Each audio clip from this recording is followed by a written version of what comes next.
Salve, salve galera, seu parceiro Crono aqui na voz e hoje vamos falar do tema raridade das cartas no Clash Royale. Se você já faz parte das 9 névoas, deixa o like para fortalecer esse vídeo. Se ainda não faz, se inscreva aqui no canal, porque aqui tem conteúdo de qualidade e sempre bem explicado para tirar qualquer dúvida de vocês, tanto iniciantes quanto aqueles que estão pensando em voltar ou até os avançados que estão precisando dar uma repaginada nas lições, do básico ao avançado. Então, sem mais enrolação, simbora pro vídeo. Certo, vamos lá. Para esse tema, o que a gente pode falar? Temos algumas raridades dentro do Clash Royale. Temos a comum, as cartas raras, as cartas épicas, as cartas lendárias e as cartas de heróis, né? São aí uma qualidade mais nova e tal, tanto com as cartas de evolução também, mas esse é um tópico para um próximo vídeo. Aqui a gente vai entrar só no tópico mesmo das cartas comuns, raras, épicas e lendárias. O que significa essa tipificação, né? Essa separação de tipos de cartas? Significa que assim, as cartas comuns elas aparecem com bastante frequência dentro dos baús, as raras já um pouco menor a frequência, as épicas são um pouquinho mais raras e as lendárias são as mais raras que a gente tem de encontrar nos baús atualmente no Clash Royale. E daí que surgem várias dúvidas, né, da maioria da galera. Eu preciso ter um deck só de lendária, né? Eu preciso ter um deck só de épica, eu preciso ter um baralho só com cartas mais fortes. Assim, a raridade ela não significa necessariamente que a carta é mais forte. Eu acho que a raridade ela exemplifica que a carta ela é mais versátil. Mas isso também serve para as duas pontas, porque temos muitas cartas dentro do Clash Royale que são comuns e elas são versáteis ao ponto de servirem para vários decks. Então elas são as bases. E também as cartas lendárias elas têm essa mesma qualidade. O que eu quero dizer com isso? Tem muitas cartas lendárias que elas servem para diversos tipos de decks. Então, um tronco, por exemplo. O tronco ele serve para um log bait, aí ele também serve para um deck de corredor, ele serve para um deck de balão, ele serve para um deck de P.E.K.K.A, ele vai servir para vários tipos de decks. E o Zap é uma carta comum, mas também serve para vários tipos de decks, da mesma forma que eu exemplifiquei, para o tronco ele serve para o Zap. Então, dentro do Clash Royale ele tem essa nuance, assim, não é necessariamente que a carta lendária ela é uma carta mais forte, mas sim é que ela vai cobrir mais possibilidades de jogos, mais possibilidades de decks. Então ela não é necessariamente uma carta que você precisa ter assim no deck, assim como as outras, né, aí entra no outro papel, as épicas e as raras. As épicas e as raras elas já são mais centradas, então elas não cobrem tantas opções assim, mas dentro das opções que elas cobrem, elas fazem o papel delas muito bem feito. Então, dentro das cartas raras a gente tem, por exemplo, a Valkyria, o Corredor, o Mago. Aí dentro das cartas épicas a gente tem lá a Bruxa, temos o Bebê Dragão, temos o Dragão Elétrico. São cartas assim que dentro daquilo que elas se propõem a fazer, elas são muito boas em executar aquilo, né?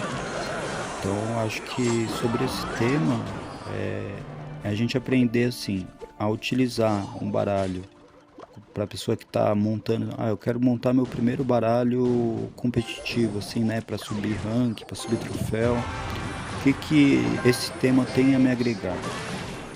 Esse tema ele tem a te agregar que é o seguinte: você vai aprendendo conforme vai subindo no jogo a montar decks equilibrados. O que eu digo com decks equilibrados? São baralhos que você tem ali uma quantidade de cartas comuns, uma quantidade de cartas raras, uma quantidade de cartas épicas e uma ou duas lendárias. Por que isso? porque vai te ensinar que nem sempre a raridade significa vitória, né? Vai te ensinar a montar baralhos equilibrados. Muitas vezes o baralho equilibrado ele não vai ser especialista em alguma coisa, mas ele vai lidar com várias opções dentro da subida de troféu.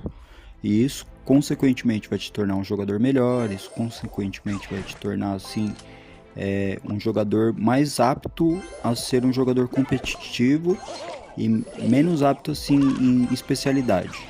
Porque se você montar um deck, por exemplo, meu deck é especialista em lidar contra deck de balão. Beleza, aí você cai 10 partidas contra um deck de balão e depois você cai 20 contra decks que não são de balão. O que vai acontecer? No final do dia você, além de ter perdido aquelas 10 partidas que você já tinha ganhado, você ainda vai ficar no déficit de ter perdido mais 10 partidas. No final do dia você não subiu, você desceu. Então eu recomendo assim, montarem decks mais versáteis nesse sentido de escolher as raridades das cartas e a proposta estratégica que você tem por causa disso, né? Porque aí você sobe com consistência, você não sobe por sorte ou então porque você tá dando nuke em algum tipo de tá dando nuke em algum tipo de estratégia específica. Você está se tornando um jogador melhor e seu deck está progredindo junto com você. Então, o deck ele é a ferramenta do jogador, né? Então, quanto mais opções cobrirem seus decks, melhor você se torna como jogador. E também é a dica que eu sempre passo, né? Não fica preso num deck só. Tenha um deck que é o seu número 1 ali, é quem vai fazer o trabalho sujo o dia inteiro.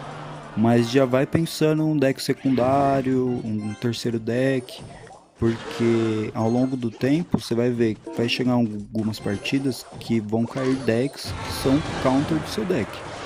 Então, nesse tipo de situação é onde você troca de deck e continua subindo.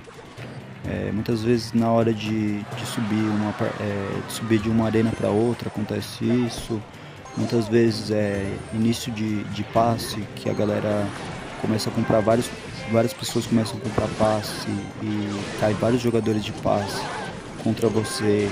Então, jogadores que às vezes investem mais dinheiro começam a cair uma galera bem forte. Então, quando você começa assim a trocar entre estratégias, você também acaba confundindo o algoritmo do jogo, né?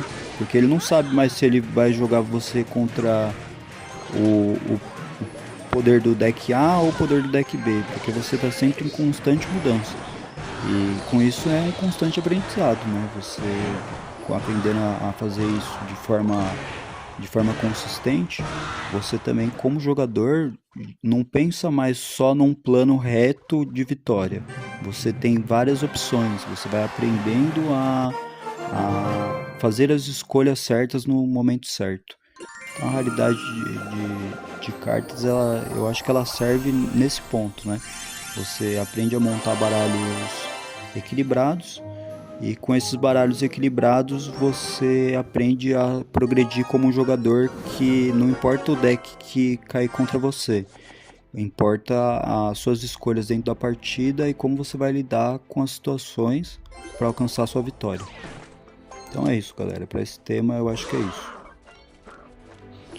Pessoal, passando para dar os recadinhos finais, faço serviço de coach para você que quer tirar dúvidas e tal, quer melhorar sua gameplay, contratar o serviço de coach, entra em contato comigo na DM do Instagram, nas outras redes sociais, né, ali o TikTok também está aí na descrição do vídeo.